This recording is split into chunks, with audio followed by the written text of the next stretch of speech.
Não esquece de deixar. Meus conterrâneos do Cerrado Dinâmico, muito boa noite. Estamos aqui para mais um episódio nos estúdios Cerrado Dinâmico. Eu sou Yuri Vinícius, aqui do meu lado, Fábio Dedão. E aí? E para combinar com o nome do meu parceiro, Paulo Mourão aqui com a gente hoje. Rimou, olha aí que maravilha. Satisfação estar aqui, viu, Yuri, Fábio? É muito prazeroso estar visitando aqui o Cerrado Dinâmico. Ok.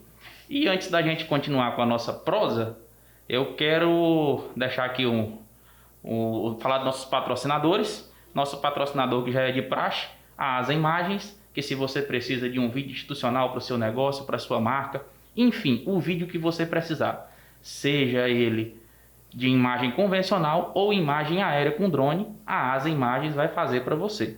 Desde que não seja filmar o vizinho, aí também não pode. Aí é sacanagem. E queremos agradecer também meu amigo Abel, da distribuidora de bebidas Abel Júnior, que mandou um lanchinho aqui pra gente fazer, depois da nossa prosa com Paulo Mourão.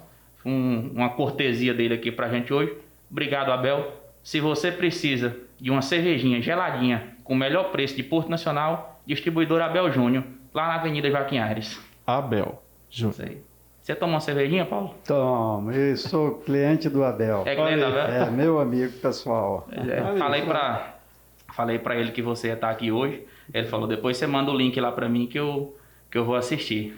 Pois um grande abraço ao Abel. Abel é um grande lutador, um jovem empresário e que nós vimos a olhos vistos o crescimento dele, trabalhando com seriedade, a família empenhada. É um grande exemplo, o Abel.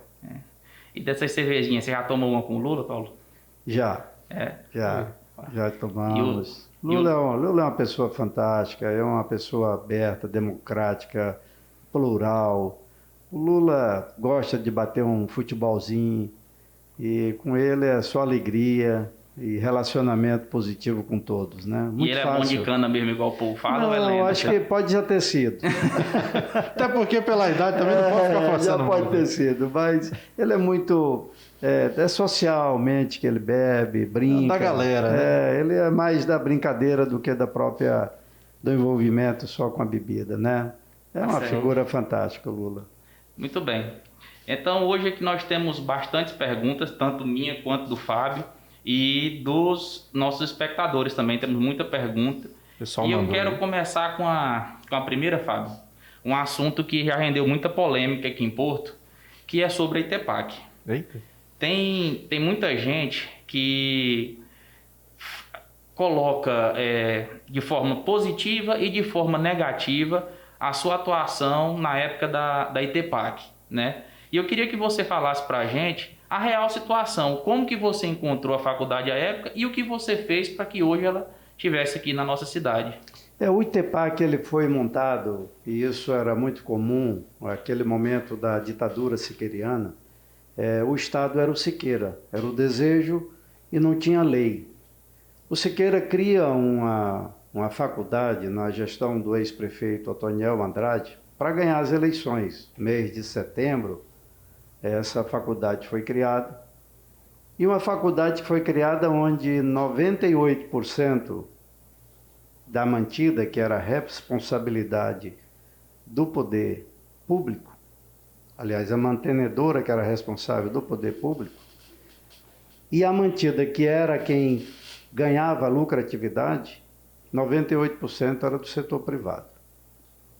Bem, o Ministério Público Federal entra com um pedido de cancelamento, porque o Conselho de Educação autorizou o funcionamento, mas como ela privada, porque quando houve a Constituição em 1988, e nós temos o exemplo da Unirg, ela foi criada como pública, e a partir de 88, qualquer instituição criada que fosse pagar mensalidade, ou que cobrasse mensalidade dos seus alunos, pagarem mensalidade, ela não poderia ser pública.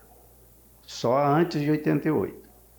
Com esses fundamentos lógicos, constitucionais, o Ministério Público pede o encerramento da Itepac, que era autorizada pelo Conselho de Educação. As instituições públicas são autorizadas por Conselho da Educação, não é pelo MEC. O MEC rege somente as universidades federais, os institutos federais de tecnologia, mas as privadas é o MEC que regulamenta.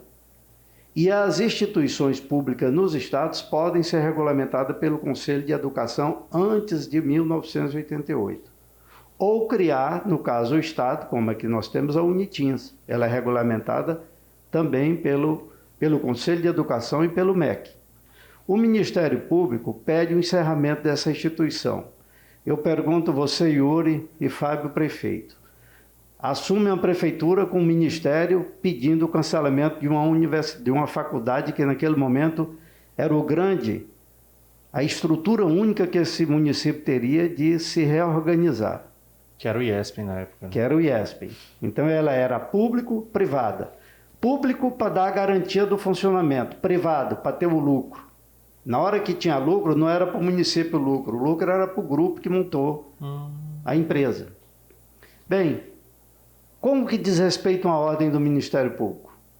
Qual foi o único caminho? Você veja bem, tinha naquela época já algo em torno de quase 400 jovens que acreditaram estavam matriculados. Os pais desses jovens acreditando, e Mato Grosso tinha tido recentemente um exemplo, que a instituição foi fechada e os alunos foram direcionados a outra instituição, mas o que eles pagaram, perderam.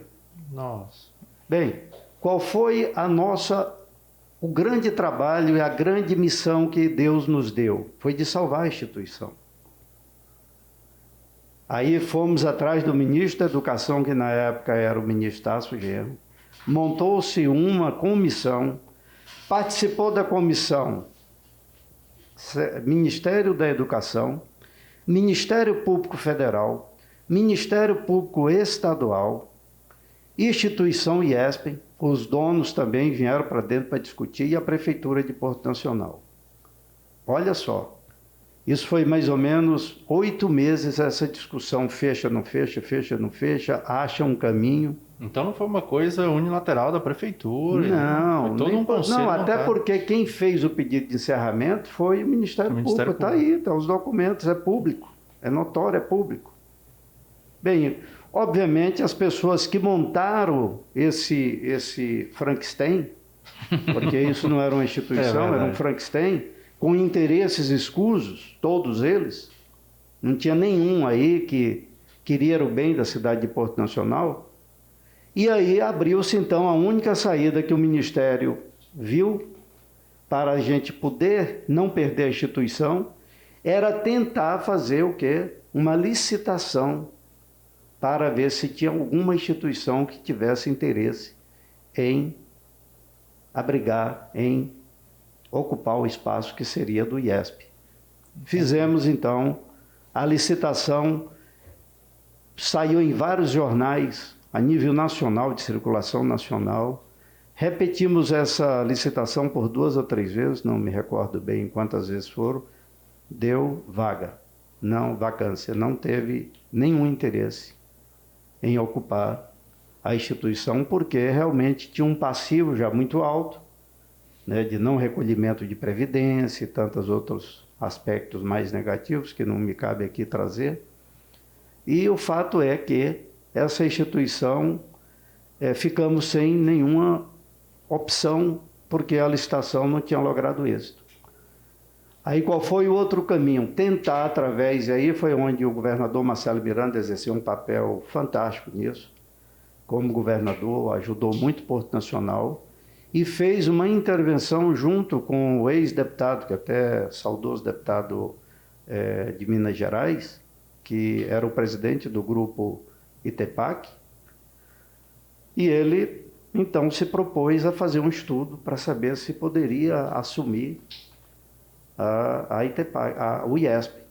E foi o que ocorreu, assumiram. Hoje é uma instituição respeitadíssima, e eu te digo que é um dos orgulhos da nossa gestão, foi poder salvar essa instituição. A minha ligação sempre foi com a educação. Salvamos a instituição. Porto Nacional manteve, obviamente, o histórico de capital da cultura, com essa instituição, que hoje representa muito, e para somar ainda conseguimos trazer o Instituto Federal Tecnológico aqui em Porto Nacional, que foi também na nossa gestão. Foi na sua gestão, não lembro. Agora, óbvio que pessoas que são às vezes desinformadas, mas esse documento é assinado pelo MEC, pelo Ministério Público Federal, pelo Ministério Público Estadual, pelo Conselho de Educação, pela OAB,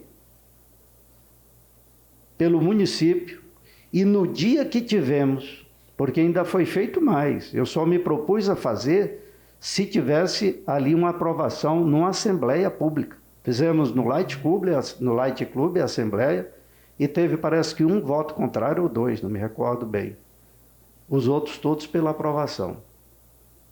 E tudo isso tem registro, documentado. Se você quiser, depois eu te encaminho essas atas. Viu, Marcos? Nós temos aqui uma ex-aluna da ITEPAC, que inclusive passou por esse processo. Quer fazer alguma pergunta? Era do período do IESP? Não foi isso que eu estou te falando? Teve alguma coisa aqui que eu estou faltando por verdade? Porque se tiver a hora de falar é agora. Inclusive foi um período tenso que a gente, pelo menos eu já estava no 7º período. E você lembra o quanto que eu sofri? Às vezes as pessoas não entendiam, queria que eu a estava perseguindo, e na verdade eu fui o salvador de todos, Deus que foi, eu só fui o instrumento. E a gente estava no 7º período e ficou aquela dúvida, meu Deus, se a gente formar, vamos ter um diploma? Não teria. Reconhecido. Isso. E aí, graças a Deus. E ao nosso esforço, Isso. de todo mundo. E realmente percebe-se que era a princípio, né? Igual somando com a sua história, né? Percebe-se que foi uma ferramenta ali bem política mesmo. Anteriormente, o IESPEN, né? Uma ferramenta política. Tanto que pouco antes, né, do fim, do fechamento, teve ali um concurso, salvo engano, né? E minha mãe, inclusive, participou do concurso, passou do concurso. E assim que ela entrou, que assumiu, passou-se um tempo, acabou encerrando a instituição. Aí, na época, jovem, adolescente, pensei, poxa, mas isso aí é ilegal, isso é uma sacanagem. Né? Mas depois a gente percebe o benefício desse salvamento, né, da instituição. Porque hoje Porto Nacional é uma das principais cidades universitárias do Brasil. Né? Isso fortalece nossa economia. Hoje, com todo esse momento de pandemia, de caos, hoje a gente tem uma instituição que não só forma médicos, mas também atende a população. Atende, é uma parceria muito grande. E foi o grande eixo de desenvolvimento de Porto. Quando nós assumimos a prefeitura em Porto, vocês se recordam, vocês muito jovens, mas Porto estava numa decadência muito grande. E eu entrei com um projeto de ser prefeito e só ficar 4 meses na prefeitura. Não quis reeleição. 4 anos. 4 anos, melhor dizendo. 4 meses é muito pouco. Não dá 4 anos. 4 meses era o planejamento para ser efetivado. Obrigado pela correção, Mário. 4 anos. Bem, e o que nós fizemos? Fizemos o projeto educacional, que era o ITEPAC, o Instituto Federal Tecnológico. O ITEPAC não, era uma instituição, aí que veio o ITEPAC, mas era uma instituição educacional de ensino superior privado. Veio o ITEPAC. Passamos a lutar pelo Instituto Tecnológico Federal, que eu queria fazer um registro do Lauro Cavalcante e a família, que fez a doação daquela área, não cobrou 1 centavo do município. Essas coisas são muito bonitas, né? Doutor Condim, Lauro, deputado Totó Cavalcante, enfim, toda a família, de comum acordo, doaram para o município aquela imensa área, que é uma área valorosa. Que bacana. E o outro foi as agroindústrias, que aí foi o apoio do presidente Lula e do ministro Roberto Rodrigues. Trouxemos a Granol, a Multigreen, naquela época a Biodiesel, que depois virou, agora é Granol. Então nós estruturamos a educação, a saúde com o processo do ensino e a formação, tanto de odontólogos como médicos, enfermeiros, né? É o que você está falando. Hoje, principalmente numa pandemia dessa, nós estamos exportando valores e competências na área médica. Colhendo, né? os frutos, né? Colhendo frutos. E temos a estruturação do agronegócio, que fez Porto Nacional o polo que é hoje. Você falou sobre a Granol, eu tinha justamente uma pergunta sobre isso. Naquela época houve muito disse-me-disse sobre a questão da época Brasil Ecodiesel, né? Que ela funcionou. E o que a gente ouve, né? Como dizia assim, na Rádio Peão, né? Como costuma falar, é que ela era, na verdade, um elefante branco. Era uma coisa que não cumpriu o seu propósito, que não teve ali o resultado, não cumpriu sua função social, a Brasil Ecodiesel, e que depois até veio, não sei se a falir, o que foi que aconteceu, e aí depois a Granol assumiu ali aquela estrutura. Você pode falar mais para a gente sobre A Biodiesel ela foi uma empresa de um sonhador, uma pessoa muito voltada ao empreendedorismo. Ele entrou isso de cabeça. Naquela época, o biodiesel, para ser incentivado através da agricultura familiar, precisava vir de originário de plantas como o pinhão-manso, amendoim, babaçu e mamona. Bom, e nós, o Brasil, não desenvolveu pesquisas na área de forma econômica e industrial. Essas áreas elas são para ser cultivadas no sistema da agrofamília, da agricultura familiar. Nós temos ali em Piauí um exemplo, que é a cidade de Canto de Buriti, que também armazena, cedia um projeto desse. E quando a produção não deu escala para a industrialização, aí o que ocorreu? A empresa foi penalizada.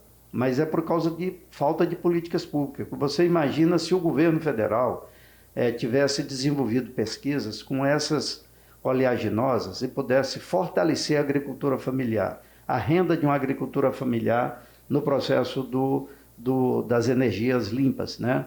Ou da formação de cadeias produtoras de oleaginosas, tanto com fim específico para o caso dos combustíveis, como para óleos comestíveis. Nós fortaleceríamos muito as cadeias produtivas e renda na agricultura familiar. Então, eu creio que o dono da Biodiesel acabou sendo, na verdade, foi uma vítima do processo de acreditar numa grande política que acabou sendo reorganizada e tomado o lugar da grande indústria. Hoje é a soja que comanda o sistema do biodiesel. A gente pode dizer que ele construiu uma casa sem um alicerce? Eu não digo ele, as políticas. É histórico no Brasil, às vezes, há equívocos de políticas públicas, né? Há equívocos. Agora mesmo o atual governo suspendeu 100% do plano da agricultura familiar, o financiamento da agricultura familiar. Cortou em 50% o plano safra do agronegócio e em 100% o financiamento público da agricultura familiar. Então, são essas mudanças, às vezes, de governos que não compreendem a dinâmica do que é o processo produtivo. Eu acho que a empresa Biodiesel ela veio no momento de fazer o biodiesel se estender também para a agricultura familiar. E isso não tinha base, como até hoje não tem. Bases de pesquisa, de sementes qualificadas, de condições da agricultura na sua colheita, né? Então, foi isso que fracassou a parte da participação da agricultura familiar no biodiesel. Certo. Aproveitando que a gente está falando sobre agricultura, que é sua área, né? Você é engenheiro agrônomo, nós temos uma pergunta aqui de um espectador falando justamente sobre isso. É a do Rafael. Nosso querido Rafael, cadê aqui? Que é o nosso querido professor Rafael, que ele pergunta: qual a importância do agronegócio para a economia de Porto Nacional? O agronegócio hoje ele tem uma importância fundamental na história do Brasil e se firmou com isso, tanto a questão da produção de grãos, como na produção também da carne e de vários setores da carne. O agronegócio representa hoje 25% da formação do PIB. Então, economicamente, o agronegócio é uma força preponderante no Brasil. As commodities que estão fazendo o equilíbrio ainda. Houve agora superávit primário, né? O Brasil exportou mais do que comprou, foi o maior nos últimos 15 anos, mas o responsável é quem? É o setor produtivo rural. É a carne bovina, que o Brasil é o primeiro exportador, é a carne de frango, que o Brasil é o primeiro exportador, é a soja, que o Brasil é o segundo exportador, às vezes reveza os Estados Unidos o primeiro e outro ano é o Brasil. Ano passado o Brasil foi há 3 anos atrás os Estados Unidos foi o primeiro. Há 2 anos passados o Brasil tem sido o primeiro, os Estados Unidos o segundo. Então a competição está entre os dois e principalmente nessa área, né? A produção de cana, que é o álcool, né? Que está em baixa, mas e hoje o principal produto da cana já não é o álcool, é o açúcar, que também somos grandes vendedores. Então, as commodities do agronegócio, elas são muito importantes porque elas geram uma cadeia indireta muito grande. Não é só a cadeia direta, não é só ali quem é o empregado do agronegócio, mas a cadeia do autopeça, a cadeia das farmácias, de supermercados, da geração de renda, do emprego. Isso tudo forma um processo muito forte na economia brasileira. Agora, qual seria a melhor situação? Era se nós industrializássemos os nossos produtos. Nós ainda vendemos ele no sistema primário, né? Outra commodity muito forte nossa, o aço, o ferro. Com o dólar ter crescido, o Brasil, você vai hoje fazer compra de qualquer material de construção, a coisa inflacionou. Justamente dolarizou muito os setores e as commodities estão com muito valor de mercado. Então, e tem comprador lá fora. Então penaliza aqui o brasileiro. Olha o preço que está a carne, né? A R$ 45,00 um quilo de carne. Se você pensar aí há 3, 4 anos atrás, era 12, 15 reais. Então há um processo muito forte, não só do inflacionário, mas de alto custo de todos os alimentos. Então o agronegócio, a importância dele aqui é fundamental para o Brasil. É dos pilares estruturantes da economia brasileira, está sendo o agronegócio brasileiro e que nós temos que fortalecer. Agora, eu acredito que nós temos que fortalecer ciência e pesquisa e inovação. O Brasil precisa se voltar a isso, porque nós temos algo em torno de 160 milhões de hectares agricultáveis. Nós estamos hoje ocupando 66 milhões de hectares agricultáveis, dos 160. Nós estamos ocupando algo em torno de 66 milhões. E nós, eu te digo com plena certeza, não precisamos estar desmatando nada mais enquanto nós tivermos essa capacidade de melhorarmos na pesquisa, na ciência e na tecnologia. Nós temos que investir na pesquisa, ciência e tecnologia, não investir em desmatamento. Nós temos que fazer um processo de preservar também, porque através dessa preservação nós temos não só equilíbrio, mas nós podemos fazer um programa de governo que também valorize quem mantenha as suas terras intactas. Então o agronegócio passa também pelo processo da preservação. Às vezes você cria um trauma com o produtor de falar desse segmento, mas é importante que a gente faça o equilíbrio do meio ambiente com a produção, que isso é que se chama sustentabilidade.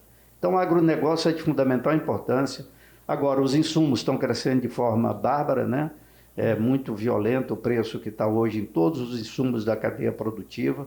É preciso um equilíbrio disso, e isso que é o papel do Estado indutor, é de regular, é de induzir o processo do desenvolvimento e criar cadeias de reorganização do processo produtivo. Mas a importância suma do agronegócio, e principalmente no estado como o Tocantins, que ainda não se industrializou. É um passo muito importante que esse estado tem que dar, mas não é pensar que vai se trazer uma indústria para cá. A indústria vai vir no dia que aqui tiver a formação de mão de obra qualificada. Nós temos que jogar os nossos jovens num processo de qualificação, de formação, de pesquisa, de ciência e tecnologia. Na hora que nós tivermos, porque, olha, Peter Drucker era um grande pensador austríaco, e ele falou muitas coisas muito importantes, mas ele colocou que este século seria o século do saber. Eu digo que ao saber, junto com a tecnologia. Tem outro pensador muito interessante, um economista francês, o Attila, ele diz o seguinte, que no século XV os poderes permaneciam na mão das igrejas. Após esse poder permanecer na mão das igrejas e enfraquecer no século XV, os governantes seculares assumiram. Jacques Attali. Após o poder permanecer na mão das igrejas, foram substituídos pelos governadores seculares. Quando se conheceu a ciência, os governadores seculares perderam o poder para, principalmente, a medicina. E este século XXI, o poder será da tecnologia. Então, se nós queremos industrializar o estado do Tocantins, nós temos que dar saber aos nossos jovens, oportunizar todos, principalmente os das famílias pobres. É preciso dar condições a essa juventude se formar, se qualificar, ser empreendedor. Quem não quer estudar, não quer se formar, põe no empreendedorismo, põe em profissões de prestações de serviço, mas que envolva o saber, porque é isso que vai ser o dinamismo da economia. Ela não vai ser somente de fazer a exportação de produtos primários, porque isso daí, inclusive, nós temos limitações e cadeias que se autorregulamentam. Se a gente quer industrializar o Estado, nós temos que formar o nosso povo. Até porque nem compensa, né? Se você olhar para a indústria, às vezes uma grande indústria quer vir para o Estado, mas ele pensa, bom, eu tenho que me instalar lá, eu tenho que levar mão de obra para lá, né? E geralmente quando se traz de outro estado tem toda uma questão de trazer o funcionário para cá, ele tem que receber diária, ele tem que ter hospedagem, ele tem que morar aqui no estado. Então, financeiramente não compensa. Uma indústria que tem lá, sei lá, 200 funcionários, sendo que aqui ele poderia achar essa mão de obra pronta, mas como a gente não tem investimento em educação, em preparação técnica, a gente acaba ficando... Paulo, você meio que respondeu já a minha pergunta, mas mesmo assim eu vou fazer ela porque você pode talvez ir para um outro caminho. Sobre a questão justamente da industrialização aqui no Tocantins. O Tocantins é um estado que depende muito do funcionalismo público. Inclusive, se eu não me engano, naquela gestão não sei se foi do Marcelo Miranda, que teve uma demissão em massa de contratados, se eu não me engano, foi 15 mil contratados. Foi um caos do estado, porque o próprio comércio depende da renda do funcionalismo público, porque é o que movimenta o nosso estado. Por que o Tocantins ainda não se tornou um estado industrializado, independente do funcionalismo público? E o que está faltando para isso? Yuri, eu vejo o seguinte, eu vejo como uma das figuras principais na formação de um governo é o funcionalismo público, porque o Estado ele é um prestador de serviço. E ele, para ser um prestador de serviço qualificado, ele tem que ter os seus servidores qualificados e satisfeitos. Você veja agora o sistema SUS, o exemplo que está dando ao mundo.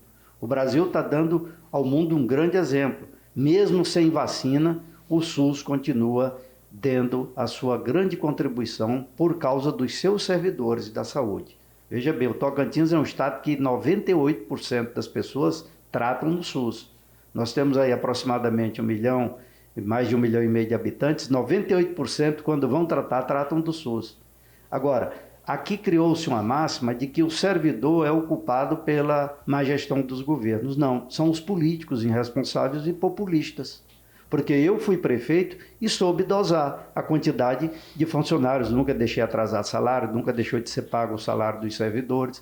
O que ocorreu no Tocantins é que os governos, para ganhar eleições, o que fizeram? Superlotaram o Estado e o Estado passou a ser esse processo paquidérmico, que não faz um grande serviço e ainda fala mal dos seus servidores. Isso tem que ser revisto. Hoje o Estado do Tocantins tem algo em torno de 29.200 servidores concursados, tem mais ou menos 20 mil servidores que são contratos temporários e tem mais ou menos 1.800 servidores em confiança, servindo em algum cargo em confiança. Bem, então o que é preciso ser feito? Primeira coisa, é uma revisão. É preciso ser feita uma revisão. É preciso qualificar os servidores da educação, da saúde, do serviço público em geral. Esse servidor precisa estar satisfeito, inclusive recebendo bem. Agora, como que nós vamos industrializar este estado? A industrialização, ela passa pelo processo da produção de insumos, que é o que nós temos na área primária, aí seria mais para a área da agroindustrialização, ou se aqui trabalhar um sistema que foi um grande exemplo também que nós demos na nossa gestão, conseguir com o presidente Lula a criação do intermodal da ferrovia Norte-Sul e botamos ali, naquela época, eu fiz um projeto para Luzimanques para 35 mil habitantes e botamos esgoto e água para 35 mil habitantes, que é o que tem até lá hoje. O que isso fizeram os prefeitos que me sucederam? Fizeram de lá uma brincadeira de vender lotes e não de planejar uma cidade. Então, a partir do momento que nós pudéssemos ter ali com a intermodal, com a relação com a Belém-Brasília, fazia dali, primeira coisa, era um parque tecnológico. Porque eu volto a te dizer, só vai industrializar esse estado se nós tivermos a relação da prestação de serviço qualificada para as indústrias se instalarem. Porque os insumos do eletroeletrônico só tem em São Paulo ou Manaus, ou regiões como Paraná, como Minas Gerais, que é Santa Rita do Sapucaí. Então aqui nós precisamos ter um parque tecnológico para poder não só os softwares, não só a inteligência, mas a produção ser feita aqui para ser exportada para outras regiões do norte e nordeste do país. E o que falta para ter isso aqui no Tocantins? Governador. Esse estado falta um governador que tenha consciência, concepção de gestão, seja honesto e seja, em cima de tudo, de vanguarda e inovador. Porque na hora... olha, nós temos, Yuri, uma das qualidades maiores dos seres humanos, nós temos no Brasil e aqui no Tocantins. São homens e mulheres determinadas ao trabalho. São pessoas que são guerreiras, aguerridas, determinadas, leais, honestas. Eu te digo que o Tocantins falta é um governador com a concepção de uma gestão equilibrada, sustentável, num processo de indução de desenvolvimento. Acabar esse politiquismo, esse populismo. Agora, o responsável não são só os políticos populistas que esse Estado fabricou. É o próprio povo que quer eleições fáceis, favores. Não. Vamos entender que voto tem até mais consequência do que benefícios. Porque as consequências ela dá é para a sua família como um todo. Exatamente. O seu voto errado, você vai prejudicar todo o restante da sua família. Então nós temos que fazer uma corrente de intenção e de conscientização que nós temos que acertar no voto para poder receber as conquistas. Eu tenho costumado a dizer em todo lugar que eu tenho andado o seguinte: a hora de você salvar o nosso futuro é agora. Certo. Falando em governador, o que você acha da gestão do Carlécio? Não tem. Qual é a gestão? Que gestão? Qual é o projeto? Qual é a obra estruturante? O que promoveu de desenvolvimento esse Estado? Tem muita mentira, tem muito enrola, e a imprensa não faz uma discussão à altura do que é a estruturação de um Estado. Porque tudo que é feito nesse governo do Carlécio é maquiado. A última maquiagem que ele fez agora, eu já fiz uma entrevista, falei ao Kleber Toledo, porque essa questão da relação despesa de pessoal com a receita corrente líquida está maquiada. É mentirosa. E o Tribunal de Contas do Estado, de certa forma, contribuiu com isso, que tem a resolução 02 que diz que na hora que for fazer o cômputo das despesas, faz a extração, não conta nas despesas o imposto de renda retido na fonte e a contribuição, que é a permanência temporária dos servidores que poderiam estar aposentados e ainda estão trabalhando. Então, na hora que tira isso daí, aí o Estado se enquadra dentro da lei de responsabilidade fiscal. Se botar ele no cálculo, o Estado está novamente desrespeitando a lei de responsabilidade fiscal, que é justamente a lei complementar 78. Isso... Então, é um governo administrado por pessoas que estão maquiando, dando informações equivocadas. Ora, você veja bem, hoje mesmo está aí a notícia da Isaac, que é uma empresa que faz a gestão das UTIs. No momento desse pandemia, estão há não sei quantos meses sem receber, abriram mão, não quero mais relacionamento com o Estado. Ixi. Não paga o plano de saúde do servidor, não paga o IGPREV do servidor, tem uma dívida de mais de 1,5 bilhão de reais, não paga os servidores, deve mais de 2 bilhões de reais. Então, que governo é esse? E foi o governo que o povo do Tocantins escolheu. Então, já temos esses exemplos. Viemos já de outros do passado. Então, é preciso agora fazer uma discussão muito serena, muito consciente, porque a hora de acertar o passo é agora. Se o Tocantins errar mais uma eleição, ele vai ter mais ainda comprometimento das suas receitas e não promover o desenvolvimento. Paulo, o Carlécio falou muito sobre a questão de hospitais de campanha, falou que ia fazer, a gente não viu essas promessas serem cumpridas e agora, inclusive, foi convocado para prestar esclarecimentos sobre o uso do recurso que veio para combate à pandemia. Você, na condição de governador, se você tivesse com a caneta na mão, quais teriam sido suas ações? A primeira coisa que a gente precisa entender é que a saúde precisa ser organizada, não só a saúde, como todas as atividades desse Estado. Nós temos os territórios, que eu imagino na minha cabeça o que é o Tocantins. Nós temos setores aqui como o Sudeste, território do Sudeste. Sul do Estado, território do Sul do Estado. O centro onde nós estamos, um outro território, território central. Nós temos a região do Jalapão com a região do Baixo Tocantins, é um outro território. Nós temos o Médio Norte, que é como sede Araguaína Colinas, é um outro território. E temos o Extremo Norte, que é o Bico do Papagaio, que é outro território. Se você for analisar pelo Índice de Desenvolvimento Humano, você vai ver que o Tocantins tem somente 10 municípios que têm um índice alto de desenvolvimento humano. O que quer dizer que as desigualdades sociais são menores, tem maior expectativa de vida, melhor qualidade da educação, melhor qualidade da saúde e melhor distribuição de renda. Quais são os municípios? Primeiro, Palmas. Segundo, Paraíso do Tocantins. Terceiro, Araguaína. Quarto, Gurupi. Quinto, Paraíso. Porto Nacional já está o sexto. Quando eu era prefeito, Porto Nacional era o terceiro.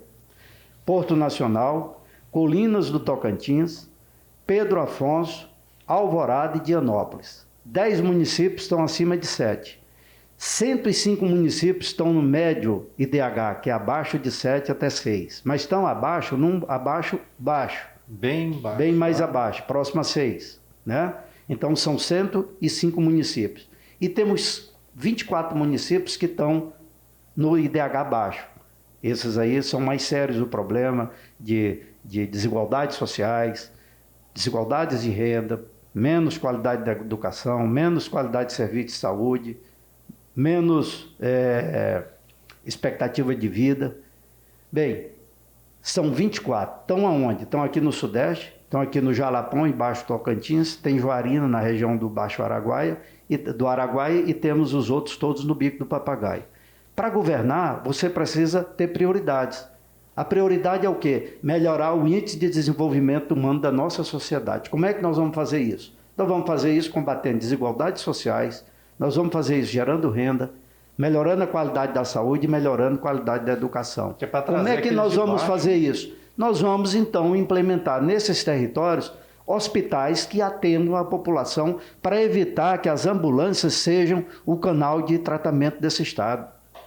Médicos nós temos hoje disponível que querem trabalhar. Então, organiza territorialmente as nossas regiões e vamos focar na educação de qualidade, na saúde de qualidade, na geração de renda. Como é que nós vamos gerar renda? Um dos fatores principais é a agricultura familiar. E vamos trazer empresas âncoras que comprem esses produtos nossos. É isso que nós precisamos fazer. Isso é política de Estado. Agora nós temos aí há mais ou menos 15 anos, eu, quando deputado estadual, fiz essa denúncia, que o Estado tem um tal dos TARES, Termos de Ajuste de Regimes Especiais, que é beneficiar empresas com regimes tributários. É doação. Tira do pobre e dá para o rico. 1 bilhão e 300 milhões estão na mão de empresas que ninguém sabe quem são. Não tem meio de você saber quem são. A primeira coisa que um governo decente tem que fazer é publicar no portal de transparência todas as empresas que têm benefícios tributários. Merece continuar tendo? Não, essa merece. Essa tem fim social, ela contribui com o Estado, isso e isso. Essa aqui não merece? Não merece. Tira. Vamos suspender. Porque esse dinheiro que eu estou dando para ele vai ser revestido para me fazer casa popular, melhorar a vida do pobre, gerar emprego, dar saúde e educação de qualidade, formar meus professores, fazer a liga. Hoje nós estamos aqui conversando num sistema, numa cidade que tem a tranquilidade de dizer que tem a internet e ela é segura, porque ela dá acesso aos canais. Mas as escolas públicas hoje do Estado, menos de 30% têm acesso seguro à internet. Como é que eu vou formar professor e aluno numa escola que hoje não faz a interligação com o sistema das redes? Então, vou financiar e vou fazer isso acontecer em todos os municípios. O desenvolvimento é isso que é governar, é priorizar o atendimento à sociedade e fortalecer o índice de desenvolvimento humano, porque é isso que vai gerar renda e vai dar satisfação e felicidade às pessoas. É interessante. Paulo, aproveitando, quando você estava falando sobre a questão de que agora é que o tocantinense tem que mudar a forma de votar, né?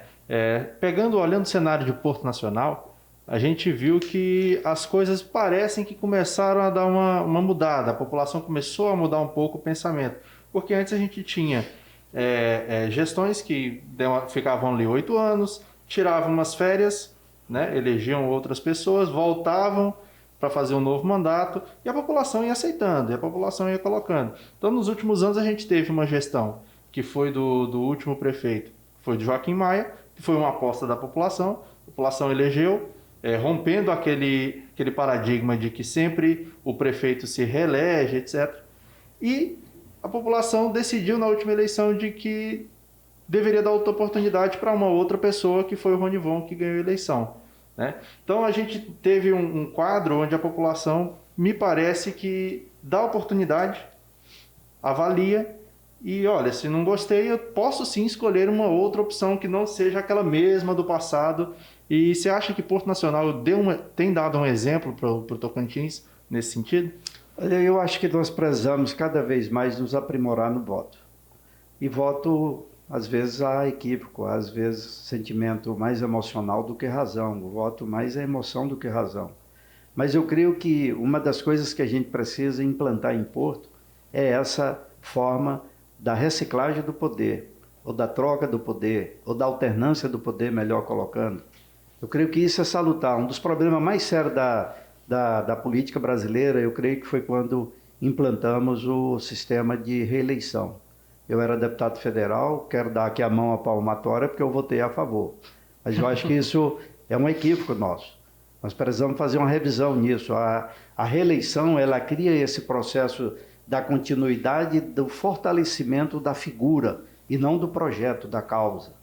Nós precisamos ter o projeto Brasil, projeto republicano, as cidades, o projeto, no caso aqui, o projeto é Porto Nacional, o projeto não é o A, o B, o C, porque isso cria um processo de fulanização que idolatra pessoas e esquece dos projetos. Nós precisamos fazer com que a política ela seja uma política de resultado à sociedade, não a política de formação de populismo.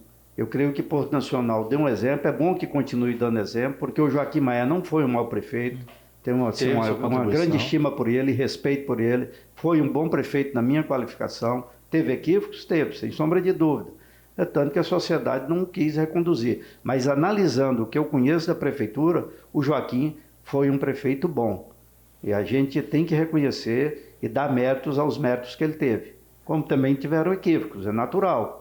Mas ele foi um prefeito saudável, um prefeito que cumpriu em parte e muito bem a sua função.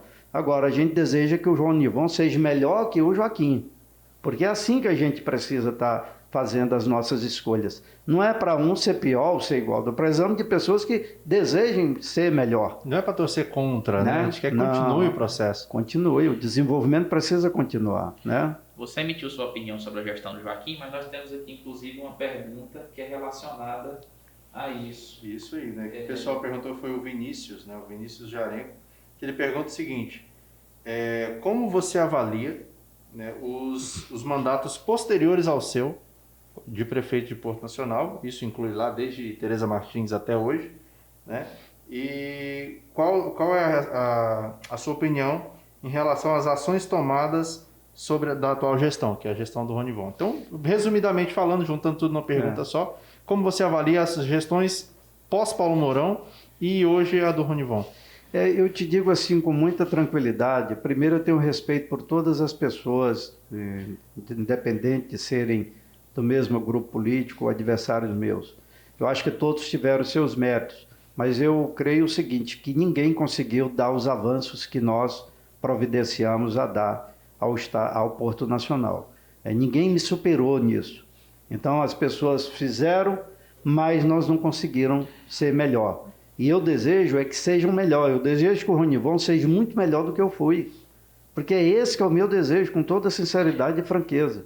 Então eu quero que o Ronivon seja o melhor prefeito da história de Porto Nacional. Eu quero que venham prefeitos que possam superar as marcas que eu deixei. Eu peguei Porto Nacional com 5% de esgoto, deixei com 86%. Já era para estar em 100? Já era para ter completo, pelo menos, né? Se eu peguei com 5, deixei com 86, apesar de esgoto não ser uma obra que o cidadão e a cidadã entendem aquilo como benefício. E a obra mais importante, a cada $1, a cada R$1, a média é falada em dólar, a cada $1 investido no esgoto, você economiza $5 na saúde. Então é a obra mais estruturante de uma cidade, é esgoto. Por que a sociedade não valoriza? Porque não se vê, está lá enterrado. Aí você tem que fazer o asfalto, tem que fazer a energia, para que as pessoas entendam que aquilo ali foi um grande benefício. Então a Vila Operária é um exemplo desse benefício, porque lá não tinha nada, foi uma área adquirida pelo município, foi feito o esgoto, Depois que fizemos os arruamentos, enquanto estávamos fazendo as casas, energia e pavimentação e escola. Tinha uma escola, nós melhoramos essa escola. Então, esse é um exemplo de gestão. Se você observar, não tem mais feito... E outra coisa, com as características, não foi empresa que foi uma construtora. Nós pegamos as cooperativas dos trabalhadores, eles que fizeram as obras, e a obra ficou, o dinheiro rodou na cidade, a renda ficou aqui. Não foi o emprego temporal, enquanto está construindo as casas, não. Aquele bem ficou para a família de Porto Nacional, que são as casas, e a renda também ficou envolvida. E a gente como teve foi pouco, a né? Vila Liberdade. Da Liberdade também. Né? Então, o que a gente precisa, a estruturação que nós demos de transparência também da gestão.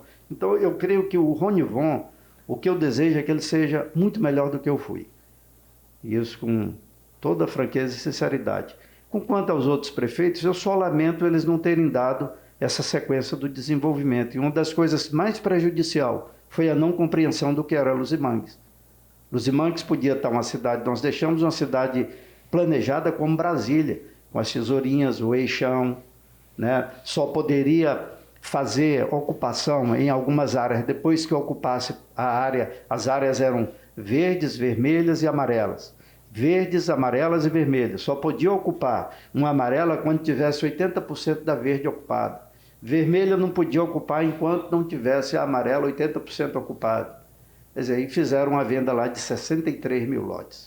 Paulo, qual que você acha que será o destino de Luzimangues e o prazo? Porque assim, muito se fala em Luzimangues de emancipação, tem gente que fala que quer levar Luzimangues para ser incorporada a Palmas. Como é que você vê a situação de Luzimangues nos próximos anos? Levar Luzimangues e incorporar em qualquer outro município, isso é delírio de quem não sabe nem o que é Constituição, né? Então, nem vou responder. Agora, a emancipação de Luzimangues é um fato, é natural. Tocantins não se emancipou de Goiás e ninguém pode ser contra isso. O que nós precisamos é estruturar para ser uma cidade saudável, co-irmã e possa trazer benefício a Porto Nacional. A relação das duas é muito próxima. Quando isso poderá ser? Ninguém sabe. Por quê? Porque a Constituição, nesse momento, ela veda criação de novos municípios por causa da distribuição do FPM e de outros fatores que inibiram criação de novos municípios, até porque usaram isso de forma indiscriminada. Tem muitos municípios brasileiros que, além da baixa ocupação populacional por quilômetro quadrado, tem um problema que é da economia, que é o grande problema da administração dos municípios brasileiros. Os prefeitos não têm uma visão de gestão. Prefeitos entram lá, às vezes, sem nem ter projeto, sem saber o que vai fazer, são meros administradores do Bolsa Família ou do FPM, ou dos programas sociais. Né? É isso que são. Não estimula a economia, não geram renda, não melhora a qualidade da vida das pessoas. Então, isso daí tem que ser avaliado. Agora, a questão do Luzimangues, eu vejo como, além de tudo, normal, natural e uma questão temporal. Quando vai ser? Ninguém pode precisar com franqueza, com honestidade. Agora, tem uns populistas que tem um deputado federal que disse que já criou o município de Luzimangues, tem projeto, tem isso. Aí, na hora da eleição, leva lá e o povo acredita e vota. Falando sobre Luzimangues, me fugiu a pergunta agora. Fugiu para Luzimangues sua pergunta. Fugiu a pergunta. Mas é um caminho natural, né? Sim, lembrei. Vai, conclui. Então, sobre a questão de Luzimangues, muito se fala sobre o que Luzimangues gera de renda para Porto Nacional, né? Dizem que a maior parte da renda de Porto Nacional vem de Luzimangues. Isso é verdade? E se sim, como que vai ficar essa situação da receita de Porto Nacional com a perca de Luzimangues? Deixa eu te falar, eu acho que a receita de Luzimangues é considerável, mas eu não acredito que ela seja superior do que aqui o polo diretor. Ela é importante, mas jamais ela é algo comparativamente maior. Agora, a receita de Luzimangues, acho que deveria, até por justiça, percentual dela ser direcionada nos benefícios ao desenvolvimento e estruturação da cidade. Porque se a gente dotar Luzimangues de um ordenamento satisfatório, as pessoas vão estar bem assistidas, bem atendidas. A pressão maior de Luzimangues são das pessoas que são domiciliados em Palmas, mas residem domiciliado que eu digo, o título de eleitor é de Palmas, trabalham em Palmas, mas residem em Luzimangues, porque é um local aprazível, né? A temperatura de Luzimangues é 2 graus a menos do que a de Palmas, por causa da incidência do espelho de água, o sol no espelho d'água. Então, aquece mais Palmas e refresca mais em Luzimangues. Então, tem a questão do custo, da moradia. Luzimangues é menor. Então, essas pessoas fazem essa pressão de forma natural e creio que também é legítima, não é ilegítima. Agora, a relação fiscal, eu te confesso que essa eu não posso te dar números, mas com certeza não é maior do que a do plano diretor. Muito bem. Agora eu quero partir para um outro assunto aqui. O seguinte, você hoje está no PT, né? E as pessoas, os militantes, pessoas que têm a ideologia alinhada ao partido, que militam de fato, né, pro partido, e o próprio partido em si, a direção, desde do governo Collor, né, apoiou o impeachment do Collor, pediu a saída do Fernando Henrique Cardoso, agora está pedindo a saída do Bolsonaro. Você votou a favor do impeachment do Collor enquanto deputado federal, né? Por que você acha que o Collor deveria ter sido impeachmentado e a Dilma não, como o partido não, obviamente, né, que ela era do partido, ela não queria que ela fosse impeachmentada, né? Qual a diferença que você vê dos dois processos e essa relação do PT sempre pedir a saída do presidente e quando foi com ele, isso não valeria? O impeachment, ele é, acima de tudo, um movimento político, congressual, que quando leva à cassação é porque houve maioria de votos. Agora, ele, acima de tudo, também é respaldado pelas ruas.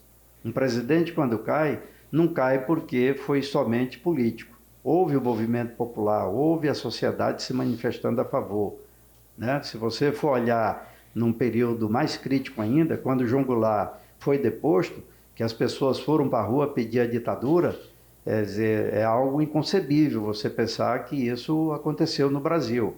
E usaram como métrica disso, diz que o comunismo, que até tem hoje ainda pessoas que falam de comunismo do Brasil, mas são pessoas que às vezes falam do comunismo, que não querem o comunismo aqui, mas geralmente não falam do comunismo da China e de outros assuntos que envolvem essa temática. Mas a relação do impeachment, como a Dilma sofreu, eu creio que são coisas, de certa forma, diferentes. O do Collor teve um excesso de recursos que foram arrecadados na campanha. Isso, de certa forma, foi o Caixa 2, isso foi descoberto, valores em conta, caixas, houve assassinato do PC Farias, houve o problema do irmão que denunciou. Então, tinha, além de tudo, provas cabais. E o povo nas ruas pedindo a saída do Collor. O Congresso respondeu, eu fui um dos que respondi, e respondi sobre a ótica do momento de forma correta. Eu não ia ficar contra o povo. O projeto do impeachment da Dilma. Se você for olhar a história, o Cunha, quando fez o enfrentamento para ser o presidente da Câmara, e a Dilma, de certa forma, houve um equívoco dela, porque ela fez o enfrentamento sem ter ali força política para enfrentar o Cunha, tinha que ter feito um acordo não com Cunha, porque não se faz acordo com pessoas do nível do comprometimento moral e ético do Cunha. Ela fez certo em fazer o enfrentamento, mas ela equivocou-se porque o candidato ela precisava ter feito um acordo político com outros setores do Congresso da Câmara para derrotar o Cunha. O que o Cunha fez como presidente? Fez a pauta bomba. O Cunha votou matérias que causaram 400 bilhões de reais em desoneração fiscal, benefícios para a empresa. Isso o que ocorreu? Houve um problema de falta de recursos no governo Dilma. Quando se falou de pedaladas, quando ela pegou os recursos do Banco do Brasil para usar e não fazer a transferência, inclusive até Plano Safra, parte desses projetos tinham sido aprovados pelo Congresso, dando autonomia dela fazer remanejamento. Mas o que ocorreu nas ruas? Aí você vê que já tinha um problema de conflito dela com vários setores da política, com a presidente Dilma, e que, de certa forma, ela não teve a capacidade política de fazer esse entendimento. Mas ninguém se provou um ato de deslealdade, de desonestidade da presidente Dilma. É tanto que aconteceu uma coisa, de certa forma, uma jabuticaba, porque caçaram a presidente, mas não caçaram os direitos políticos dela. Por quê? Porque não tinha motivação, não tinha prova em nada. O momento era político somente. Era somente político. O que desagou disso daí? Uma desestruturação do sistema brasileiro. Né? Inventaram tantas coisas que depois nada foi provado. Assim, lamenta. Eu não sou do ramo do direito, mas eu sou um curioso, né? Quando eu vi aquele ato, eu fiquei pasmo com aquela situação, né? Porque no caso do impeachment, aquilo ali, vamos dizer que era uma aberração jurídica, né? Que se ela foi impedida, deveria ter tido seus direitos cassados. Mas, por exemplo, as pedaladas. A narrativa do partido foi de que todos os outros presidentes anteriores fizeram as pedaladas. Mas aí eu te pergunto, se realmente a Dilma fez a pedalada, e mesmo que os outros tenham feito, a pedalada ela sendo um crime de responsabilidade, porque os outros não foram punidos, a Dilma não deveria ter sido punida? A Dilma deveria ter sido punida se houvesse prova para a punição. Até hoje isso daí é discutível, porque em alguns conceitos do próprio Tribunal de Contas da União não houveram pedaladas que justificasse um ato desse. Não tinha. O Bolsonaro agora está cometendo pedaladas muito mais graves. Lei de responsabilidade fiscal, descumprindo isso de forma todos os dias. Então, se for olhar pela essa métrica, é muito difícil não caçar um presidente. Agora, o problema da pedalada que ocorreram em outros governos e que está ocorrendo nesse agora, se isso fosse métrica para caçar, teriam que ter caçado todos. Todos. Todos os demais, né? Vamos para a pergunta do nosso espectador. É por isso que eu te digo, o impeachment é um processo político. Uhum. Né? Olha o Bolsonaro responsável por essas mortes, porque não tem jeito de não responsabilizar. Isso não seria motivo de uma cassação? Porque tá morrendo, pessoas que estão morrendo, porque faltou vacina. As pessoas estão indo para a rua, não é contra o Bolsonaro, é contra o sistema do abandono que o governo Bolsonaro está fazendo. E acaba ele sendo responsável. Porque se todos os governos que tivessem o índice de pandemia dessa Covid no país não tivessem assumido as suas posições, porque de janeiro para cá teria que ter tido aceleração na vacina. Antes não. Mas se você considerar aí, em janeiro, quantos mil mortos tinha? Em março, em abril, quantos tinha? Por que não vacinou? Nós vamos ultrapassar 500 mil ainda esse mês de junho, lamentavelmente. E não aparece vacina. É uma discussão que não tem desrespeito à vida das pessoas. Então, o fato de estarem indo às ruas é justamente esse fato que está faltando presidente de forma humanitária para o Brasil, né? No sentimento das pessoas. Eu concordo que o Bolsonaro tem pecado em diversas ações no combate à pandemia. Mas por que, por exemplo, a esquerda, eu vou colocar aqui a esquerda porque é só a oposição no momento.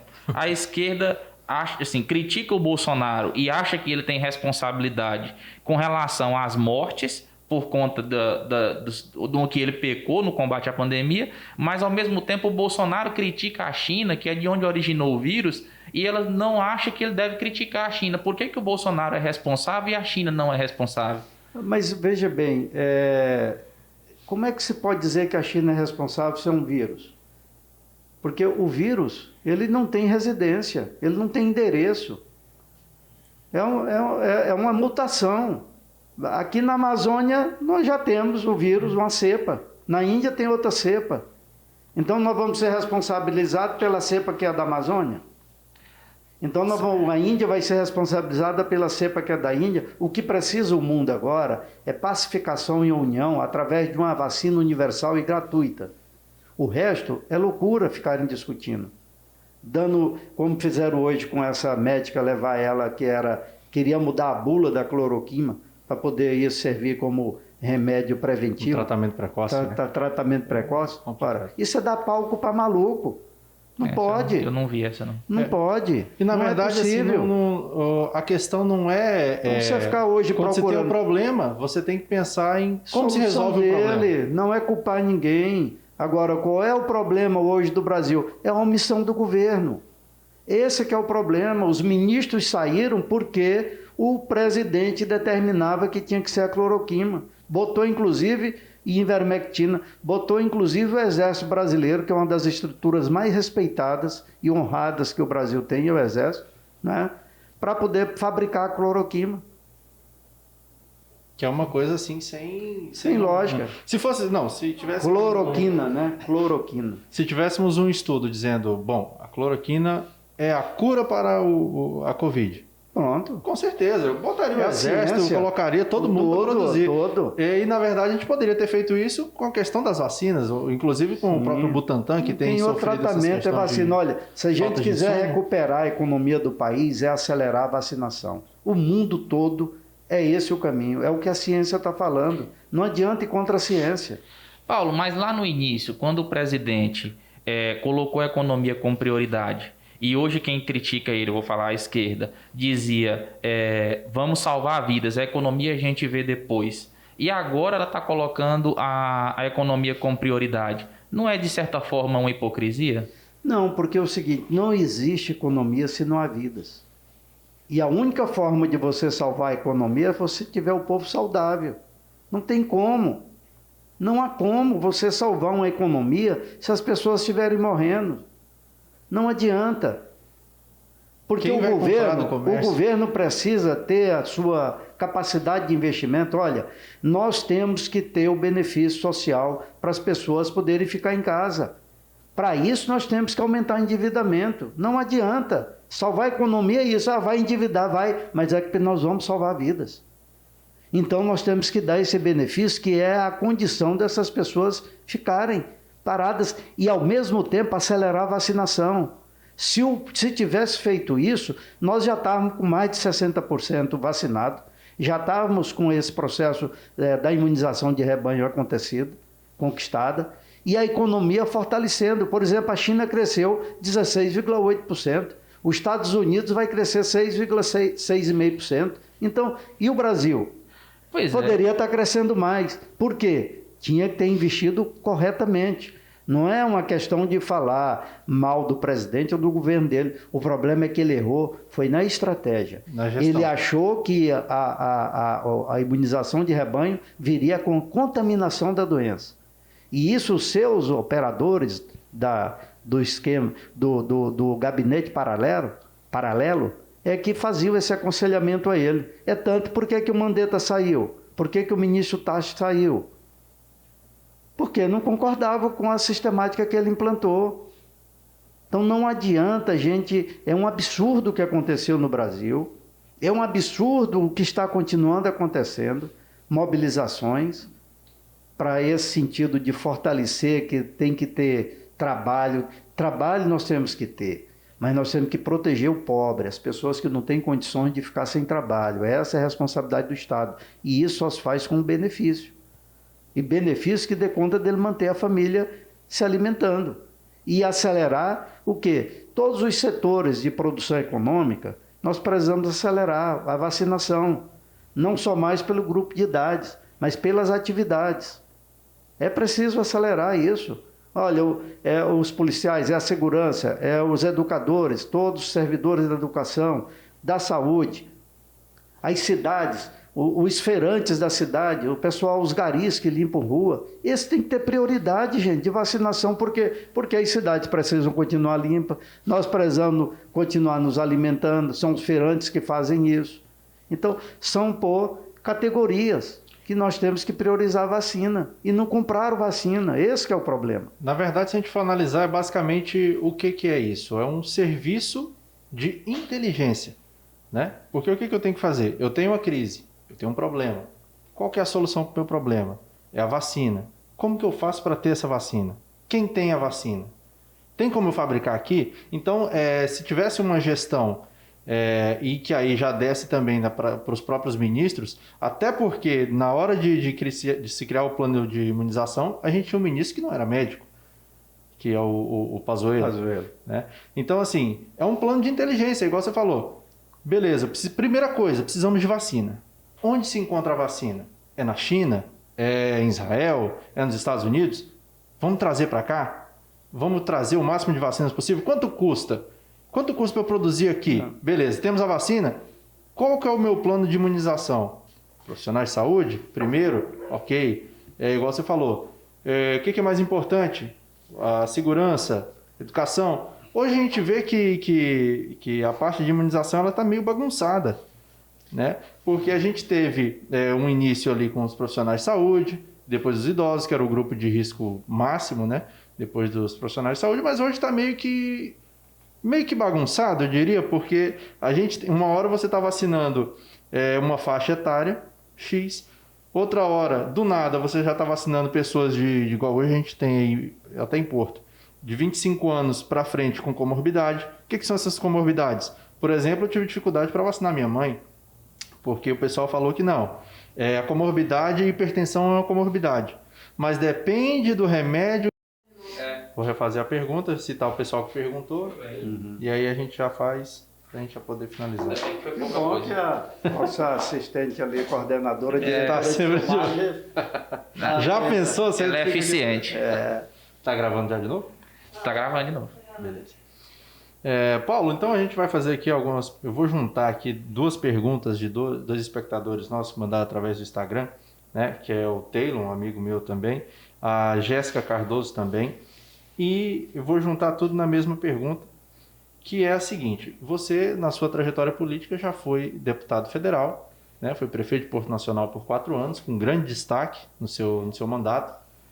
Por algum motivo não disputou a reeleição, se quiser até citar isso aí também, né? E depois foi deputado estadual. Não seria um caminho natural o Paulo Mourão ser candidato a governo do estado em algum momento, né? E tem aquela questão de 2010, né? Isso, eu quero completar a sua pergunta com o seguinte: naquela eleição de 2010, salvo engano, né, que foi Siqueira e Gaguin, que eu costumo dizer que até o Tenente Célio, que tinha vontade de ser governador, se ele tivesse entrado naquela eleição, ele teria ganho, porque o povo não queria nenhum dos dois. Nem outro. E aí você era um pré-candidato e abriu mão da candidatura. Queria saber por que também que você abriu mão daquela candidatura. Você me fez lembrar de um saudoso amigo, o seu Vencinho Leobas. Ele me falou uma coisa interessantíssima, que ele torcia muito para me ver governador. Ele me chamou um dia lá no posto dele, no escritório dele, e me disse o seguinte: Paulo, agora nem o Gaguinho nem o Gagá, é Mourão governador. Mas as coisas da vida da gente, principalmente eu sou conduzido muito pelas determinações de Deus. Tudo meu eu entrego a Ele. E quando não dão certo, eu agradeço, porque eu sei que aquilo foi melhor ou para mim ou eu não fazer mal a ninguém, né? E de forma que minha vida sempre, as coisas são abençoadas por causa dessa minha relação com Deus. Creio que não foi o momento, mas a parte política foi mal conduzida também por nós. O partido como um todo equivocou nas alianças, não fez uma estruturação adequada, não se fortaleceu, porque uma candidatura não é só você dizer que é candidato, você precisa construir os cenários para aquilo dar condição de vitória ou pelo menos de disputa, porque a vitória é uma consequência, mas a disputa é preciso você se preparar para fortalecer para ela. Em 2010, houve esse equívoco da nossa candidatura, e aí a nível nacional nós fomos convocados para fazer a retirada da candidatura. Eu não aceitei, eu falei que eu não poderia aceitar, aquele momento ali era uma candidatura ao Senado. Eu falei, olha, nós não podemos aceitar, nós temos que rediscutir isso com o partido. Voltamos aqui para Palmas, o Donizete Nogueira, o Raul Filho e eu, e fizemos a discussão com o partido, e o partido aí tomou uma decisão de realmente retirar a candidatura, que eu lamentei. Sozinho a gente não pode ser candidato. E tenho tentado, depois de 2010, em vários momentos, me organizar, estimular o partido a isso. Tivemos agora, há 10 dias atrás, com o presidente Lula, a convite dele, por sinal, e ele nos fez um convite para abrir uma discussão do nosso nome como candidato a governador no estado do Tocantins pelo Partido dos Trabalhadores, onde nós estamos iniciando o debate com todos os setores organizados da sociedade. Em primeiro momento, com os próprios sindicatos de trabalhadores, com os sindicatos que representam também determinadas atividades econômicas no estado, abrindo também discussão com algumas frentes de partidos, de forma consultiva, e espero que agora seja o nosso momento, porque te digo assim com muita humildade, a você, Yuri, a você, Mário, a todos que nos assistem, que hoje eu me sinto muito preparado e pronto para governar o nosso estado. E é preciso algum filho desse estado ter essa missão, mas um filho que tem esse compromisso em fazer uma governança para a sociedade como um todo, em promover um desenvolvimento estruturado, saudável e sustentável, para que nós possamos ter realmente um futuro para a nossa sociedade. É isso que, nesse momento, eu estou começando a participar de reuniões, de debates. Agradeço muito essa oportunidade que o Cerrado aqui Dinâmico está nos oferecendo. A todos os participantes que nos fizeram perguntas, me desculpe se não fui atendido ou se eu não atendi, obviamente, as expectativas dos que aqui nos indagaram, mas teria o maior prazer em retornar, em abrirmos novos debates.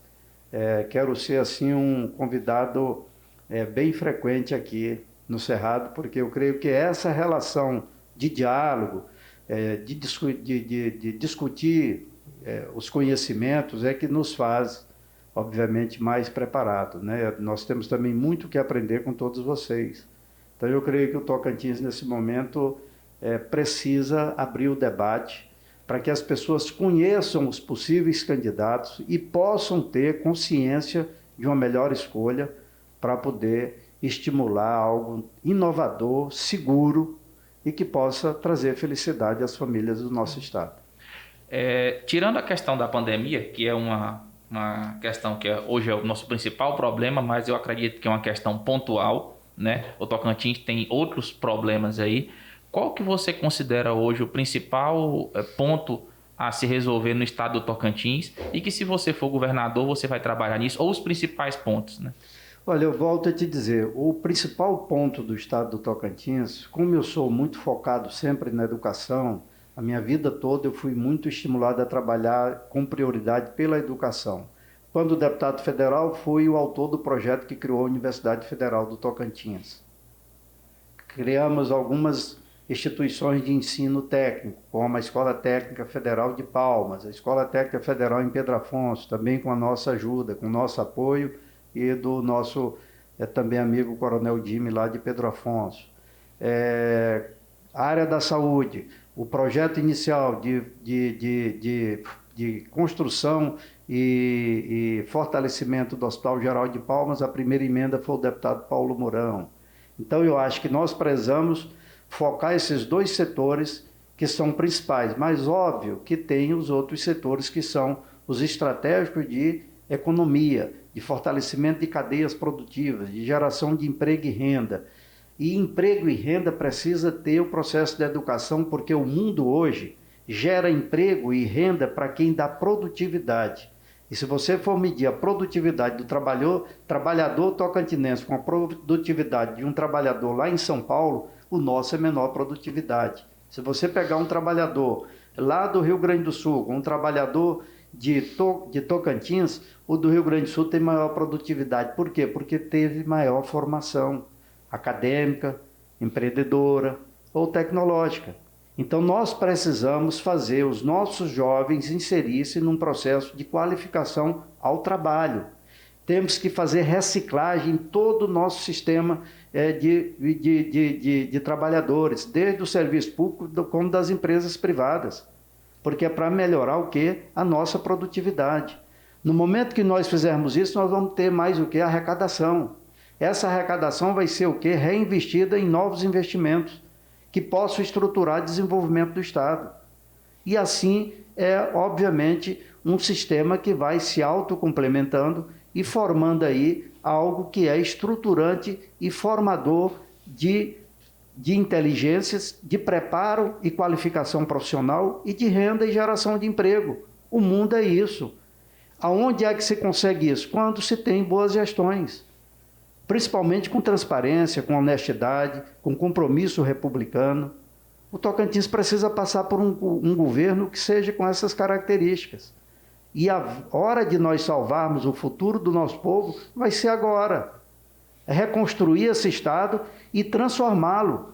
Quando nossos antepassados, nossos pais, avós, brigaram pela emancipação do Tocantins, aqui se sonhava num Estado livre, num Estado onde tivesse justiça social e as oportunidades fossem para todos. O que virou o Tocantins? Virou um apadrinhamento de políticos populistas que querem apadrinhar somente os que são relacionados com eles.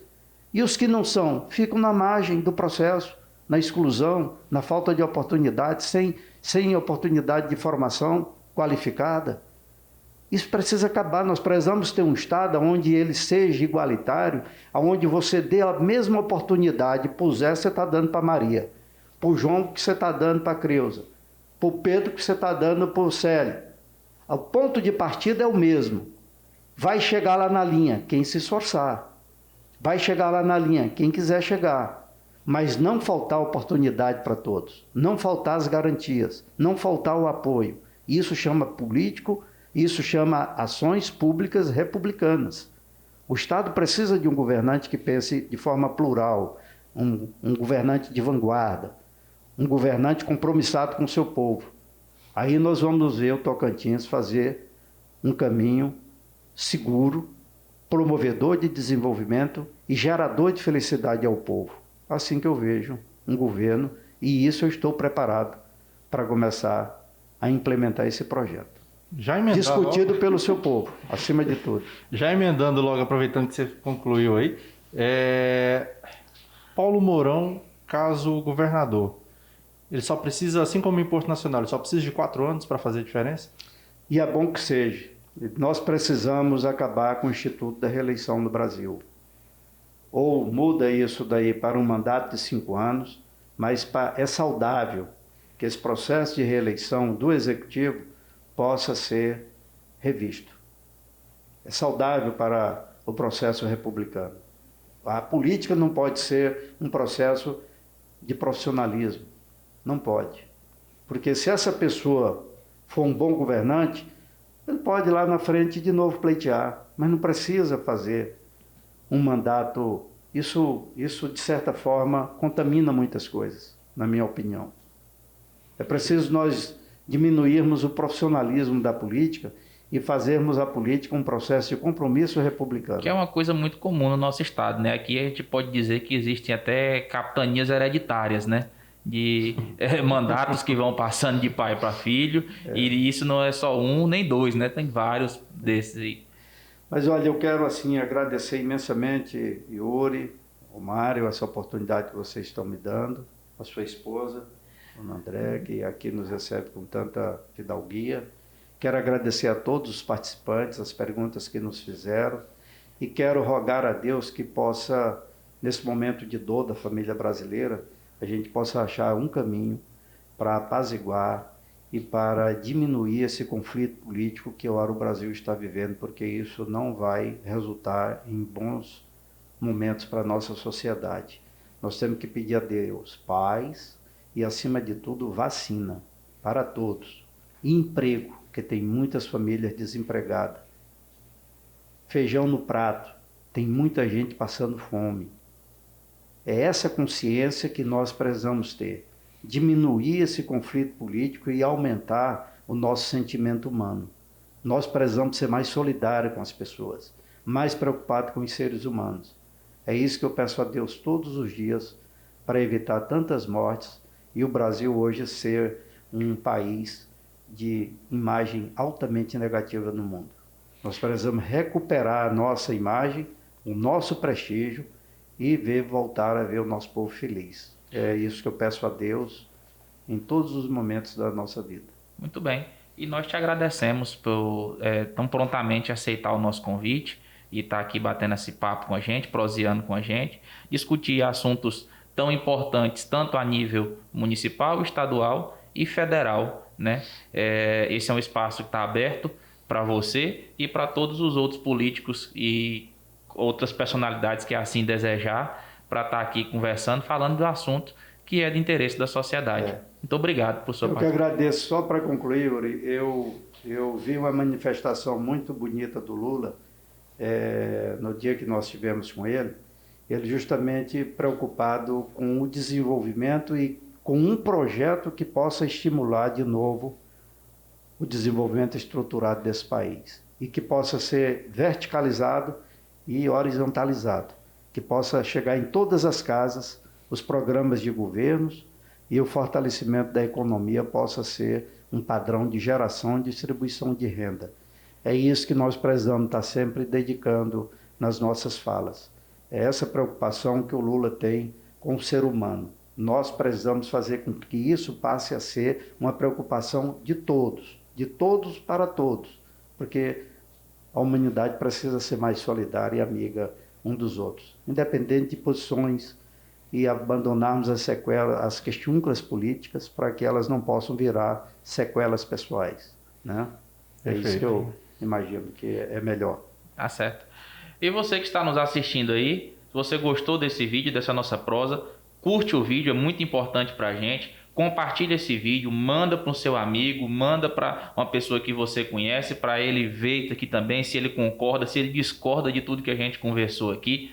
E aqui nesse vídeo, nós temos aqui em algum canto desse aqui, tem um QR Code do PicPay que você pode fazer a sua doação para ajudar a gente a manter esse projeto do Cerrado Dinâmico, que aqui nós temos diversos custos para que isso aconteça. Você pode estar fazendo aqui a sua doação e também vou deixar aqui na descrição o nosso Pix para você fazer se você não tiver conta PicPay, tá? Dá essa moral para a gente aí, faça sua doação. A partir de 1 centavo já está valendo qualquer coisa, viu? 2 centavos também, não tem problema não. De grão em grão a galinha chupar. Muito bem. E segue aí nossas redes sociais, todas elas, @Cerrado Dinâmico. Se inscreve no canal também e ativa o sininho de notificações para você não perder nenhum vídeo. É isso aí. Até a próxima, pessoal. Até mais. Valeu. Tchau.